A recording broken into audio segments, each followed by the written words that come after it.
Bismillahirrahmanirrahim. Alhamdulillah kita telah membaca dan melihat terjemahan surah Al-Baqarah 186 dan 187. Ini tentang ayat-ayat puasa.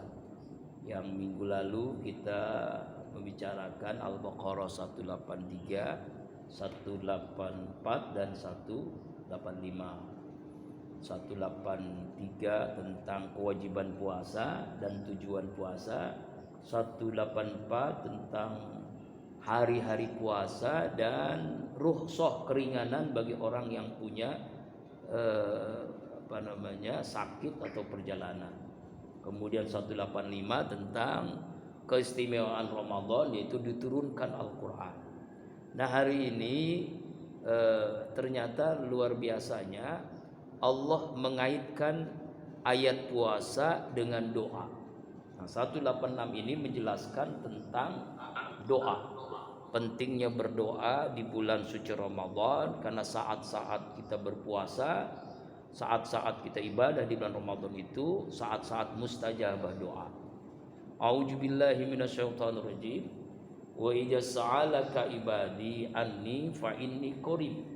Dan apabila hamba-hambaku bertanya kepadamu ya Muhammad, maka jawablah bahwa aku ini sangat dekat. Ini berawal dari peristiwa asbabun nuzulnya, yaitu segolongan orang-orang Baduy bertanya kepada Rasulullah, apakah Tuhan kami dekat? Maka kami akan berbisik kepadanya. Atau apakah dia jauh, maka kami akan berseru kepadanya. Maka turunlah ayat ini, apabila hambaku bertanya tentang aku, maka jawablah, aku Allah itu sangat dekat. Ya, bahkan di dalam ayat lain, min habil warid, lebih dekat dari urat nadi kita sendiri. Allah itu sangat dekat. Kemudian ujibu da'wat tada'i, aku akan kabulkan ya doa para pendoa. Artinya aku akan kabulkan permohonan orang yang berdoa apabila ia berdoa kepadaku. Ya, ijada'ani falyastajibuli. Tapi ada syaratnya. Kalau ingin doa itu dikabulkan, ya mereka penuhi perintahku. Ya, artinya mentaati perintah Allah. Jadi kalau kita ingin doa dikabulkan, taat kepada Allah. Wal yu'minu bi, dan beriman kepadaku, beriman kepada Allah. La'allahum yasudun, agar mereka memperoleh petunjuk. Dalam tafsir Ibnu Katsir dijelaskan, yaitu ketika seorang Baduy yang bertanya tadi tentang Tuhan atau tentang Allah, ya, tentang Tuhan itu seperti apa, maka jawablah Allah itu sangat dekat. Tentang doa, maka aku Allah pasti kabulkan. Karena itu dalam kesempatan ini saya sudah kirimkan ke grup WA tentang masalah doa. Ya, adab doa. Ya, doa itu artinya adalah ucapan, ibadah, panggilan, permintaan, pertolongan. Yaitu permohonan, pertolongan yang bersifat baik kepada Allah.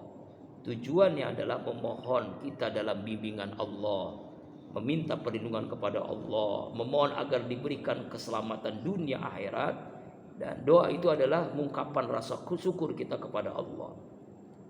Kemudian ada 3 cara Allah kabulkan doa. Yang pertama, Allah kabulkan langsung di dunia ini. Di dunia ini bisa jadi dikabulkan ya langsung yang kita minta. Itu cara Allah yang pertama. Cara Allah kabulkan doa. Yang kedua, Allah kabulkan dengan cara Allah tunda. Ditundanya misalnya bisa jadi kita doa hari ini dikabulkannya 5 tahun yang akan datang, atau 10 tahun akan datang. Mintanya misalnya kita minta supaya punya istri lagi gitu ya. Mungkin dari sekarang dikabulkan, nanti 10 tahun akan datang. Misalnya. Sesungguhnya. Ya begitu misalnya kan. Atau juga cara Allah kabulkan, Allah tunda, dikabulkannya nanti di akhirat. Kita minta dikabulkan semua nanti di akhirat. Nggak ada di dunia, dikabulkan di akhirat. Nah itu. Bisa jadi dikabulkan nanti di akhirat. Istri kita banyak nanti kan. Bahkan di riwayat ada yang 70 ya bidadari. Atau juga cara Allah kabulkan doa dengan cara Allah ganti dengan yang lebih baik dari doa kita. Kita minta A, Allah lebih kasih. Allah kasih Z misalnya. Kenapa? Karena yang A ini nggak pantas untuk kita. Kita lebih pantas yang Z ini. Nah, jadi yang lebih baik begitu. Ternyata Allah kasih 30. Nah, begitu. Allahu Akbar. Ya. Nah, jadi ada 3 cara tuh. Ada langsung Allah kabulkan, ada Allah tunda baik di dunia atau di akhirat, atau Allah ganti dengan yang lebih baik dari yang kita minta. Kemudian yang berikutnya adab doa. Ya ini ya. Jadi ada adabul doa. Jadi adab akhlak dalam berdoa agar doa kita dikabulkan. Pertama halal. Apa maksudnya? Makanan yang halal, rezeki yang halal, ya, dan juga yang kita pakai dari yang halal. Ini pernah kejadian ada seorang yang berdoa lama banget doanya, ya, khusyuk doanya. Selesai doa ditegur sama Rasulullah. Hai fulan, kamu tadi ngapain berdoa? Kok lama banget? Minta apa? Ya minta segala kebutuhan saya. Baru saja malaikat Jibril memberitahuku bahwa Allah tidak kabulkan doamu. Ya Rasul, saya doanya lama, doa saya khusyuk, ya. Tapi kenapa Allah nggak kabulkan? Kata malaikat Jibril, yang kamu makan dari yang haram, yang kamu minum dari yang haram, yang kamu pakai dari yang haram, itulah yang menyebabkan doa nggak dikabulkan oleh Allah. Makanya pentingnya adab dalam doa ini, yang kita makan dari yang halal, yang kita minum dari yang halal, baik halal zatnya atau halal cara mencarinya. Bisa jadi halal kita makanan halal, ya, kurma, kambing, sapi, ya kan, atau opor, minuman juga halal, minuman es dan sebagainya halal. Tapi cara mencarinya hasil korupsi misalnya, sama aja kita makanan yang haram. Hasil korupsi itu apapun bentuknya nggak akan ada manfaat. Iya, doa nggak dikabulkan. Masya Allah. Nah ini negeri kita kan udah kronis nih penyakit korupsi ini. Bukan miliar, triliun. Masya Allah. Auzubillah min dzalik. Nah ini halal. Kemudian yang kedua, ada berdoa ikhlas. Jadi bukan karena apa, bukan karena siapa, memang karena Allah perintahkan kita doa, maka kita berdoa. Ikhlas dalam doa. Yang ketiga, wudu. Nah, ini diusahakan dalam keadaan wudu. Kenapa? Karena innallaha yuhibbut tawwabina wa yuhibbul mutatahhirin. Sesungguhnya Allah cinta kepada orang yang selalu bertaubat dan selalu suci, selalu berwudu. Makanya doa sangat mustajab kalau kita dalam keadaan suci, dalam keadaan berwudu. Ya. Yang keempat, menghadap kiblat. Ya, walaupun memang ada doa tidak menghadap kiblat, misalnya halaqah kayak begini, itu kan harus menghadap kiblat. Tapi kalau misalnya kita berdoa sendiri, ya, di masjid menghadap kiblat, masya Allah itu sangat mustajabah doa. Kemudian ada berikutnya, mulailah dengan memuji Allah, minimal mengucapkan kalimat alhamdulillahirabbil alamin. Segala puji bagi Allah. Ini etika doa. Walaupun misalnya kalau kita nggak memuji Allah, Allah tetap terpuji. Tapi bagian daripada etika doa, akhlak doa, mulailah dengan memuji Allah. Yang berikutnya, berselawat kepada Rasulullah. Doa tidak akan dikabulkan kalau nggak ada solawat. Ya, minimal Allahumma sholli ala Sayyidina Muhammad. Apalagi dengan solawat yang disebut dengan solawat Fatih, solawat pembuka. Fatih lima ugliqa wal khatimi lima sabaqa. Itu solawat Fatih, itu pembuka segala hajat kita dikabulkan oleh Allah. Kemudian yang berikutnya, tangan diangkat, dibuka sejajar minimal dengan bahu. Boleh melebihi, maksudnya ketiaknya kelihatan. Seperti Rasulullah itu doa sampai ketiak kelihatan, saking khusyuknya diangkat. Nah kadang kan ada orang berdoa tangannya itu di atas pahanya, gini. Biasanya pegel ya. Amin amin amin amin amin amin amin begitu. Doanya di sini di atas di atas pahanya, bukan diangkat. Sunnahnya buka telapak tangan, kemudian diangkat sejajar dengan bahu kita. Nah begini. Kemudian sopan dalam doa, tunduk pasrah. Tidak boleh berdoa ada unsur dosa, tidak ada unsur permusuhan. Ya, sikap sopan, tunduk, pasrah kepada Allah. Kemudian sungguh-sungguh dalam berdoa, hadirkan hati. Nah, ini penting ini. Sungguh-sungguh dalam berdoa, yakin doa pasti dikabulkan. Ud'uni astajib lakum, berdoalah pasti Allah kabulkan. Makanya kita harus menghadirkan hati dalam doa. Kadang ada orang doa melayang kemana-mana pikirannya. Bisa jadi karena nggak tahu artinya ya. Nah, misalnya bahasa Arab, ya lalu nggak tahu artinya, akhirnya pikiran tuh kemana-mana begitu, ngelamun dan sebagainya. Makanya lebih baik doa itu yang kita pahami artinya. Makanya bilang boleh pakai bahasa apapun, karena Allah yang menciptakan bahasa, nggak harus dengan bahasa Arab. Boleh dengan bahasa Indonesia, bahasa daerah, bahasa ya sesuai dengan kemampuan kita, bahasa apa yang kita paham. Bahasa Sunda boleh, Mak. Kang Pardan. Ya. Jadi nggak harus yang muda ya, kalau yang tua ya apa.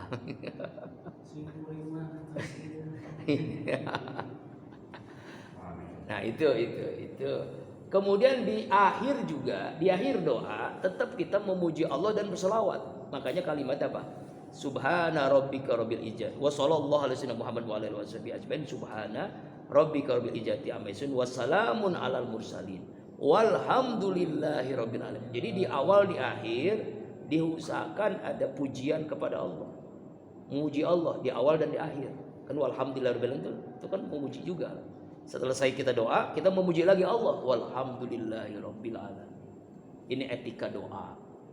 Ini ya etika doa. Kemudian salawat juga ya. Wassalamun itu salam itu salawat. Salamun alal mursalin walhamdulillahi rabbil alamin. Di awal dan double jadinya, di awal dan di akhir. Memuji dan salawat. Isinya pakai bahasa pun boleh. Yang penting ada pujian dan salawat itu. Isinya isi doanya gitu ya, isinya pakai bahasa yang kita pahami boleh. Nah sekarang ada 10 penyebab. Nah, saya udah kirim di grup WA 10 penyebab doa tidak dikabulkan. Pertama, engkau mengenal Allah tapi tidak menunaikan haknya. Siapa Tuhanmu? Allah. Sholat enggak? Enggak. Nah, itu kan berarti kan tidak menunaikan haknya untuk disembah gitu ya. Kau kenal Allah? Allah kenal. Puasa enggak? Enggak. Nah, ini gimana doanya dikabulkan? Istilahnya tuh ada orang yang di KTP-nya agama Islam tapi tidak pernah sholat, tidak pernah puasa. Dia minta doa kepada Allah, ya tidak akan dikabulkan. Karena ada haknya Allah tidak ditunaikan. Apa haknya Allah? Disembah, taat perintahnya. Itu yang pertama. Yang kedua, engkau baca Al-Quran tapi tidak mau mengamalkan isinya. Ya, qara'tumul Quran walam ta'malu nabi. Nah itu istilah bahasa. Mengamalkan ngerti aja. Nah, itu juga enggak.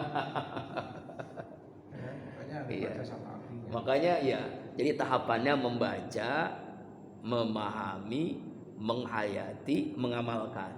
Ada tahapannya.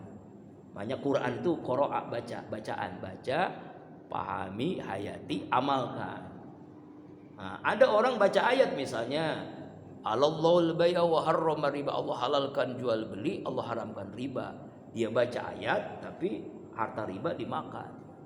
Dia baca ayat misalnya apa gitu. Wa'tasimu bihablillahi jami'a, berpegang teguh dalam agama Allah, jangan bercerai-berai. Dia saling gotok-gontongkan, mengkafirkan orang, membid'ahkan orang. Waduh. Ini kan hal-hal yang furu'iyah dikedepankan, akhirnya saling singgung ya kan. Ini yang sekarang masih banyak terjadi ya, kelompok-kelompok yang seringkali membid'ahkan, mengkafirkan, akhirnya centang perenang kita ini. Jadi ribut terus masalah furu'iyah gitu ya, masalah tahlil tidak tahlil, masalah kunut tidak kunut, masalah usoli dengan usoli, tarawih 20 rakaat, tarawih 8 rakaat, masih ada tuh yang masalah itu sampai hari ini masih ada aja. Ya Allah, ini yang ironis gitu ya. Kadang-kadang dikedepankan itu terus gitu ya, permasalahan furu'iyah. Ini artinya dia baca Quran tapi tidak diamalkan isinya. Kemudian penyebab yang ketiga, engkau ngaku memusuhi iblis setan, tapi anehnya mengikuti jejak langkahnya setan. Ya, kita tahu nih, aduwwu mubin itu musuh. Innaka aduwwu mubin, sungguhnya engkau setan musuh yang nyata. Tapi setan ditemenin terus. Nah, itu penyebab doa nggak dikabulkan. Penyebab yang keempat, engkau mengaku cinta Nabi Muhammad, tapi tidak mau mengikuti sunnahnya, meninggalkan sunnahnya. Cinta nggak sama Nabi? Cinta. Ya, jamaah enggak. Tarawih enggak ya. Jadi sunnahnya tidak dijalankan. Nah, ini penyebab doa tidak dikabulkan. Kemudian yang berikutnya, yang kelima, engkau ingin masuk surga. Jangankan kita yang sudah istiqomah ngaji nih ya, yang ibadah. Orang yang maksiat aja, preman misalnya, ditanya mau masuk surga, mau. Tapi anehnya dia tidak mau melakukan amalan perbuatan yang membawa ke dalam surga. Nah, ini penyebab doa nggak dikabulkan. Yang kemudian yang keenam, engkau tidak mau masuk neraka, tapi selalu berbuat pekerjaan yang mengarah ke neraka. Nah, penyebab keenam nih, doa nggak dikabulkan. Ya, semua orang pasti nggak mau masuk neraka. Panasnya aja 70 kali dibandingkan api di dunia. Tapi anehnya pekerjaan kita, perbuatan kita mengarah ke neraka. Ya, auzubillahi min dzalik. Engkau ngaku kematian itu benar, hak, tapi tidak pernah mempersiapkan hidup setelah mati. Tidak pernah bersiap menghadapi kematian. Karena semua kita pasti mati. Ya kan? Bisa Bang Anda duluan, saya belakangan. Ya Bang, bisa saya belakangan. Bang Pardan duluan, bisa. Ya, tapi kita kadang-kadang gak siap menghadapi kematian. Nah, Allah Akbar. Kemudian penyebab yang ketujuh, engkau asik mengingat aib orang lain tapi lupa aib diri sendiri. Nah, sibuk dengan aib orang lain tapi lupa dengan aib diri sendiri. Auzubillahi min dzalik. Nah, inilah Ramadan kan, makanya diantara yang membatalkan pahala puasa adalah ghibah. Ghibah itu apa? Seringkali asik dengan aib orang lain, membicarakan aib orang lain. Kemudian yang kesembilan, penyebab doa nggak dikabulkan, engkau makan rezeki Allah tapi tidak pernah mensyukuri nikmat Allah. Allah kasih rezeki kita, rezeki sehat, rezeki batuk, ya, rezeki macam-macam, tapi nggak pernah bersyukur kepada Allah. Yang terakhir, penyebab doa nggak dikabulkan, engkau sering nganter jenazah ke kuburan.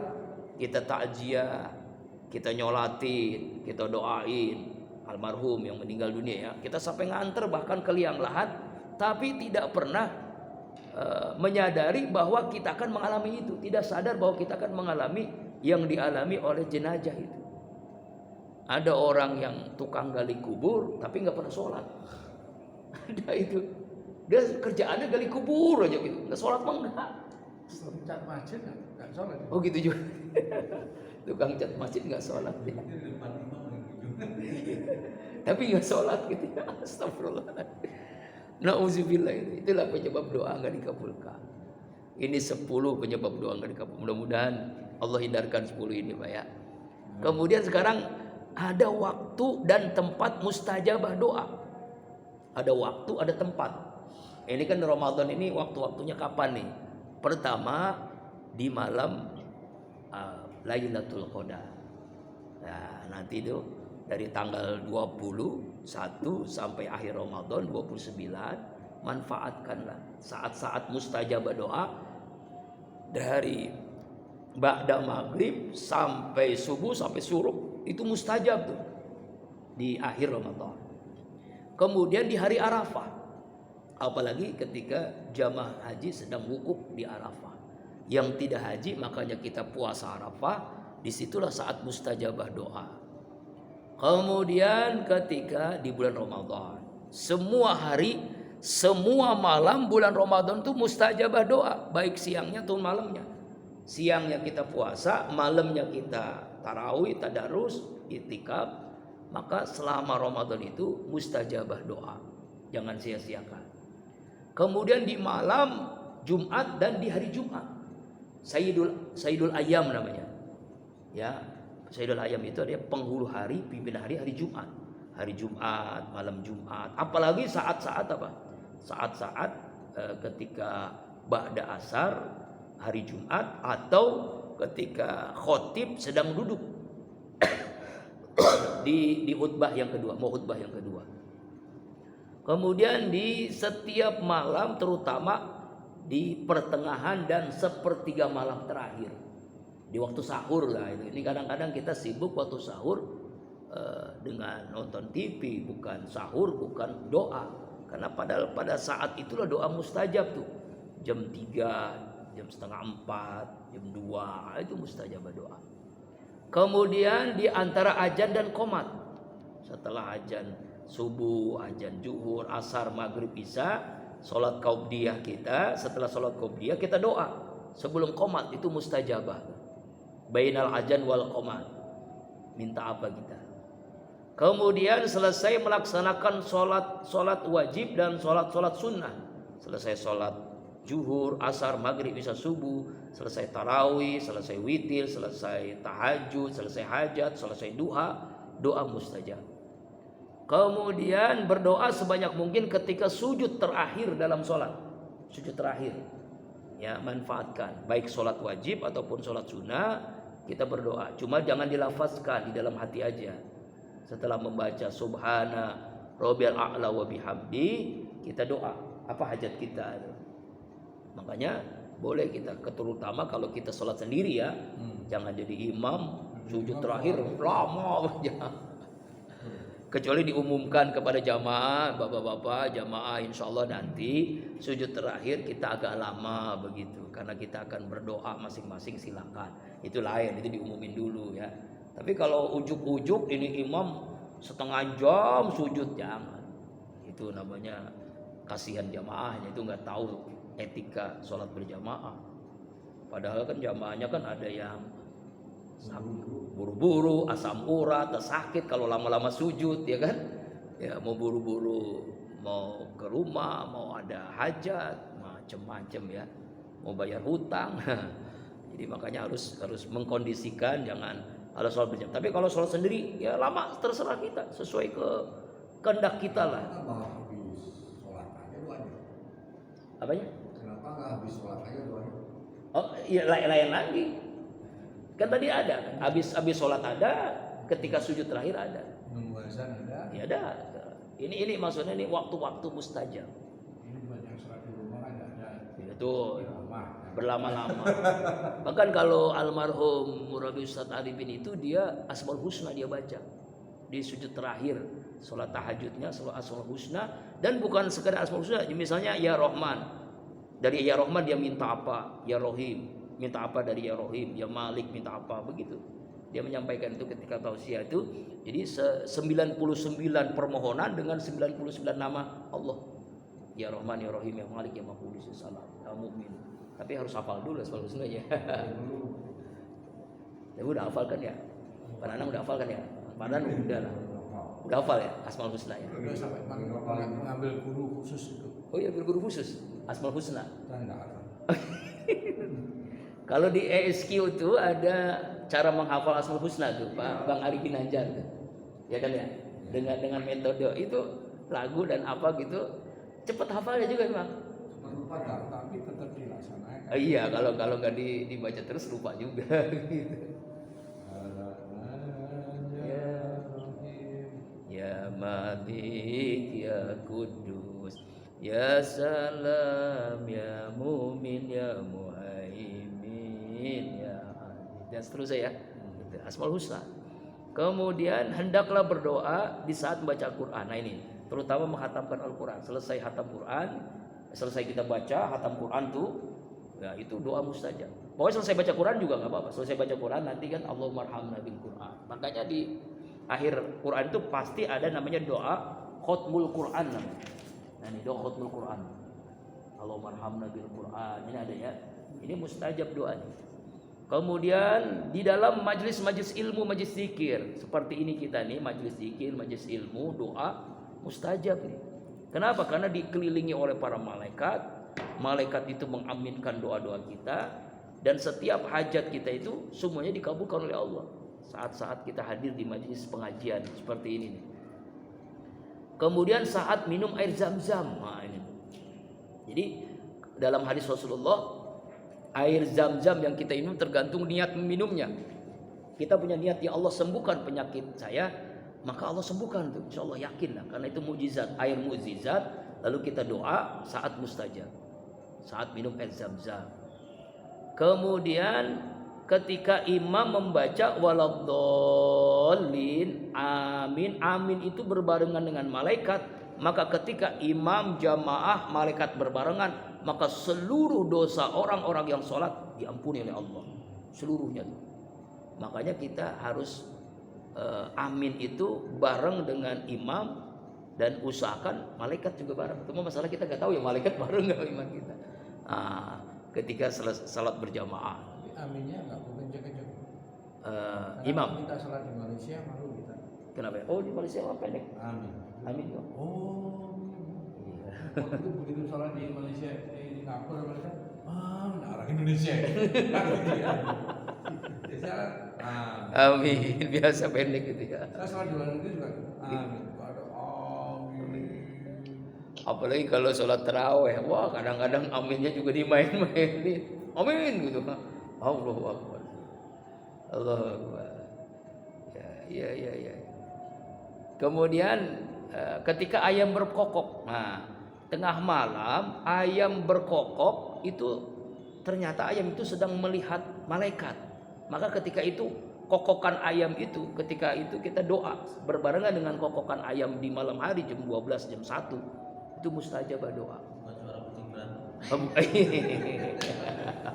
Bukan. Orang mau dengar ayam berkokok, Ajar. Gak punya ya. Tapi kalau di kampung-kampung waktu kecil kita ini ya, dengar kesesatan katanya itu jin lagi punya anak. Bukan, justru itu ayam sedang melihat malaikat dalam hadis Rasulullah. Ini ada hadisnya nih. Ayam berkokok. Saya waktu kecil itu bukan hanya ayam. Suara serigala itu masih ada. Masya Allah, berarti kalau suara serigala berarti masih di anu banget, hutan banget ya. Iya. Masih di hutan nih ya. Suara burung hantu masih ada. Ya sudah jadi perumahan. Sudah jadi rumah ya. Sudah dari rumah semua. Allahu Akbar. Kemudian jika ajal seorang mukmin sudah dekat, ajal, makanya kita mendoakan saat itulah malaikat hadir ya.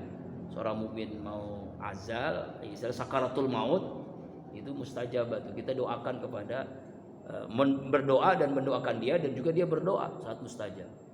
Kemudian saat turun hujan. Nah, saat turun hujan tuh mustajabah doa. Itu waktu-waktu mustajab. Sekarang tempat-tempat. Nah, tempat di mana saja tempat yang terkabulkan doa. Pertama, multajam, yaitu di antara Hajar Aswad dan pintu Ka'bah. Kemudian Hijri Ismail. Nah, ini Hijri Ismail adalah saat mustajabah doa. Kemudian di bawah pancuran talang emas di atas Ka'bah itu ada pancuran, itu mustajab. Di belakang makam Ibrahim itu mustajab. Makom Ibrahim itu ada kakinya Nabi Ibrahim, jejak kaki Nabi Ibrahim. Itu kita doa di situ mustajab di belakangnya. Kemudian sewaktu mengerjakan sa'i, kan sa'i itu kan banyak ya. Ada kita lari-lari kecil, kadang jalan. Itu manfaatkan doa saat sa'i itu di antara Safa dan Marwah. Apalagi selesainya apalagi. Pancasila, satu lagi. Astagfirullahaladzim. Itu mah keterlaluan. Oh, lagu-lagu itu. Ya, lagu itu. Astagfirullah. NU itu. NU ya. Selawat apa? Bukan selawat, lagu lah itu ada. Hubul waton minanana. Ya gitu kalau enggak salah. Iya. Buka puasa kebetulan PNI. Iya. Habis itu kalau dia pertama doa buka puasa dulu. Iya. Azan tau nggak? Ya baik. Indonesia ya. Astagfirullah. Baru tahu dah. Iya sih. Loh. Habis ajan kok bukan doa selesai ajan ya? Azannya di depan kan doa dulu anak kecil. Iya. Kalau malah kasih tua juga betul doa ada Habis itu lagu Indonesia. Azan. Habis aja selesai, lalu bisa Indonesia. Astaga. Aduh, ada-ada aja. Baru lihat. Boleh nanti saya lihat. Ada satu ketakutan. Ada satu ketakutan. Iya, ini ya. Ketakutan dengan semua. Bismillah. Lagi makan Indonesia Raya. Aneh nih ya. Allah. Aneh aja itu ya.